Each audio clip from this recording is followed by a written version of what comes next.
नमस्कार दोस्तों, आज हम अपने वीडियो में बात करेंगे कि कंस्ट्रक्शन कराते समय किस तरीके से किस जगह पर हम कितना पैसा बचा सकते हैं।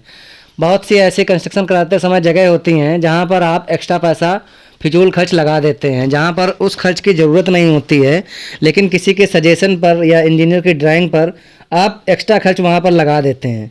तो आज हम इसी विषय को लेकर के एक वीडियो मैंने तैयार किया है, इसी विषय पर चर्चा करेंगे। जिसमें सबसे पहला, जब भी आप कंस्ट्रक्शन कराते हैं तो सबसे पहला काम होता है फाउंडेशन का।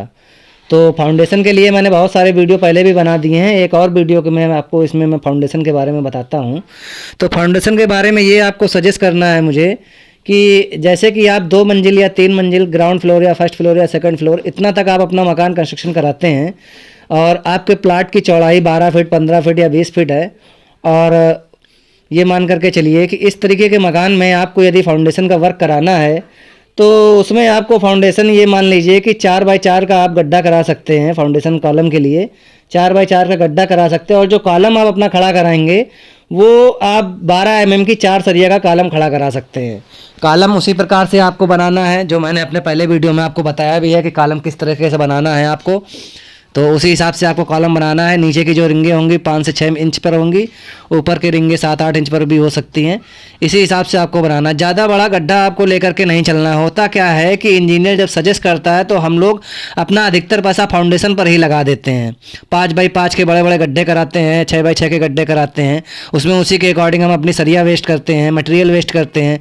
और फाउंडेशन जब हम कॉलम की ढलाई करते हैं तो जो हम अपना फाउंडेशन कंप्लीट करते हैं उसमें स्लोप फाउंडेशन बना देते हैं। आपको क्या करना है, कॉलम पर स्लोप फाउंडेशन की जगह स्टेप फाउंडेशन या पैड फाउंडेशन कराना है।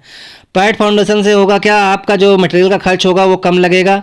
या फिर ये मान कर के लिए स्टेप फाउंडेशन यदि आप तैयार करेंगे तो उससे भी आपका जो है फाउंडेशन पर खर्च आपका कम हो जाएगा।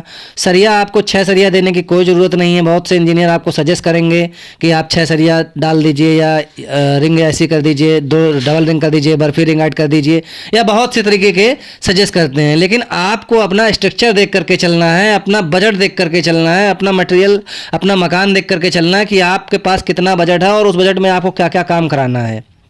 यदि आपको 1-2 मंजिल का या 3 मंजिल का काम कराना है तो जो मैं आपको बता रहा हूँ इसी हिसाब से आपको काम कराना है। फाउंडेशन जो आपका होगा वो स्टेप फाउंडेशन होगा या फिर पैड फाउंडेशन होगा।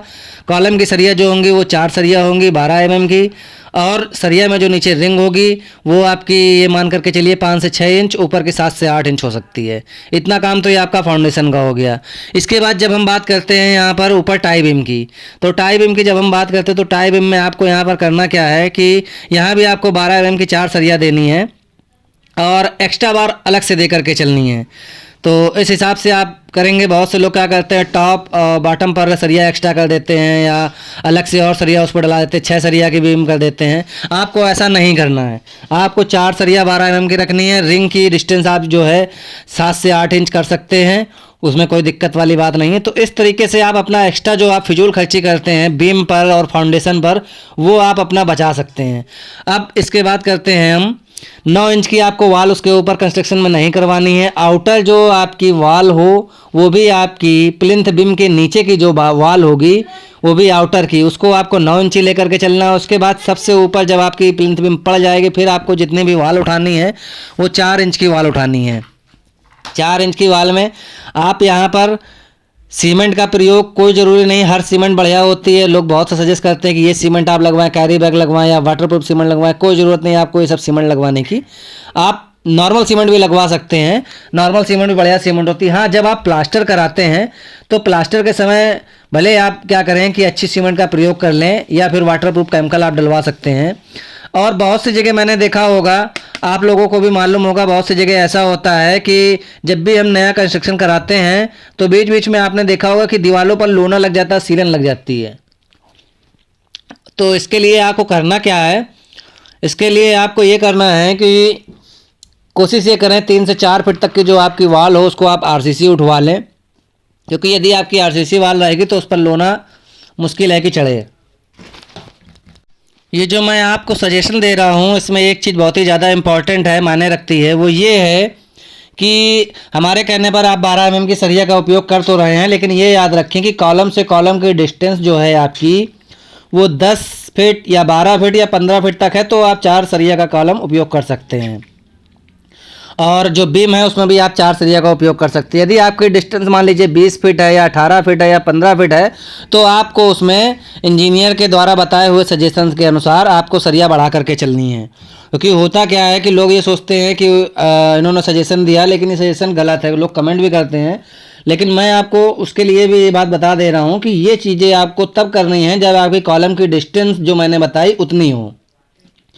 अब मैंने आपको बताया कि वाल आपकी 4 इंची रहेगी, उस पर प्लास्टर जो है वो सीमेंट आप करा सकते हैं। 3 फीट तक वाल कोशिश करें कि आप आरसीसी ले लें। आरसीसी यदि आप लेते हैं तो उसमें आपका लोना और सीलन का आने का डर नहीं रहेगा। उसके बाद आप क्या करें, स्लैब पर जब आप आते हैं तो जब आपका जीना आप तैयार करते हैं या स्टेयर्स का काम आप चालू कराते हैं, तो बहुत से लोग होते हैं वो चैन स्टेयर्स या डिजाइनदार स्टेयर्स का उपयोग करते हैं। क्या ज़रूरत है डिजाइनदार स्टेयर्स का उपयोग करना, वहाँ पर भी आपका फजूल का खर्चा लगता है। देखने में तो शो आता है, अच्छा लगता है, लेकिन आपको आपके बजट के अनुसार चलना है। तो आप प्लेन जो रेप डलती है उसके ऊपर स्टेप बनते हैं, उसी प्रकार का जीना आप तैयार करा सकते हैं। ज़रूरी नहीं आप स्टेप जीना का प्रयोग करें। और उसके बाद ऊपर आते हैं, स्लैब पर हम आते हैं। तो स्लैब में भी आपको नॉर्मल उसी तरीके से सीमेंट का काम करना है। सीमेंट मतलब वहाँ पर आपको अच्छी सीमेंट डलानी है, क्योंकि स्लैब जितनी मजबूत होगी उतना ही आपका काम बढ़िया होगा। यहाँ पर आपको बिल्कुल भी कंजूसी नहीं करनी है। सरिया भी यहाँ पर आपको कम नहीं करनी है। बीम का वही उसी तरह से ध्यान देना है जैसा प्लिंथ बीम पे मैंने आपको बताया कि डिस्टेंस कॉलम से कॉलम की ज़्यादा है तो आपको सरिया उसमें एक्स्ट्रा करनी है। और यदि डिस्टेंस 10 फीट या 12 फीट है तो 12 mm की 4 सरिया का आप उपयोग कर सकते हैं। रिंग की सरिया आपकी रिंग उसी के अनुसार होगी जितना मैंने आपको बताया अपने पहले वीडियो में। इसके बाद प्लास्टर के बाद बात करते हैं टाइल पत्थर के वर्क की। तो टाइल पत्थर का जब आप वर्क कराएं तो किचन बहुत से लोग होते हैं जो मॉडलर बनवाते हैं। यदि आप मॉडल किचन का काम कराते हैं तो आपका खर्चा तो एक्स्ट्रा लगेगा ही। और यदि आप मॉडल किचन ना बनवा करके प्लेन आप आरसीसी की प्लेटफॉर्म डलवा लें, उसके ऊपर पत्थर ग्रेनाइट लगवा लें, तो यहाँ भी आपका खर्च बच सकता है। और इसके बाद बात करते हैं हम अपने टाइल पत्थर की फ्लोरिंग की। तो यदि आप पत्थर का काम मकान में करवाते हैं तो उसमें एक तो लगवाई पहले आपको देनी पड़ती है, फिर आपको घिसाई देनी पड़ती है। उससे अच्छा आप अगर टाइल का वर्क कराएं तो टाइल का वर्क आपका सस्ता पड़ेगा और आपका बहुत सा पैसा इस जगह भी बच सकता है। और फ्लोरिंग भी आपकी बढ़िया हो सकती है, फर्स्ट क्लास हो सकती है। उसके बाद छत का जब आप काम कराते हैं तो बहुत से लोग होते हैं जो छत में फॉल सीलिंग का काम कराते हैं। बहुत से लोग होते हैं जो पेंटिंग ऐसे कराते हैं। तो आप क्या करें कि एक कोट ऊपर पनिंग करा सकते हैं और कार्निश लगवा सकते हैं। कार्निश लगवा लेंगे, पनिंग करा देंगे तो भी आपकी छत बहुत बढ़िया देखने में लगेगी। ज़रूरी नहीं कि आप इस तरह से फॉल सीलिंग का काम कराएंगे, क्योंकि फॉल सीलिंग का काम कराएंगे तो यहाँ भी आपका एक्स्ट्रा पैसा लगने वाला है। अगर आपको एक्स्ट्रा पैसा बचा करके चलना है तो जिस हिसाब से मैं आपको बता रहा हूँ इस हिसाब से आपको मकान में पैसा लगाना है और पैसा इसी हिसाब से काम चालू कराना है। उसके बाद अब बात करते हैं एलिवेशन की। उसमें भी ज़्यादा आपको काम कराने की ज़रूरत नहीं है। आप बढ़िया अच्छा सा प्लास्टर करा सकते हैं, डिज़ाइन बनवा सकते हैं। उसके बाद उसमें आप अपनी पेंटिंग करा सकते हैं। इतना जब आप काम कराएंगे तो हमारे हिसाब से आपका जो बजट है, जो इंजीनियर या ठेकेदार आपको बताता है, उसमें कुछ नहीं तो ये मान लीजिए कि 2-3 लाख रुपए आपके बच सकते हैं इस तरह का काम कराने से। तो मेरे द्वारा दी हुई जानकारी यदि आपको पसंद आई हो तो वीडियो को लाइक शेयर सब्सक्राइब करना ना भूलें। Thank you so much friends. फिर मिलेंगे अपने एक नए वीडियो के साथ में।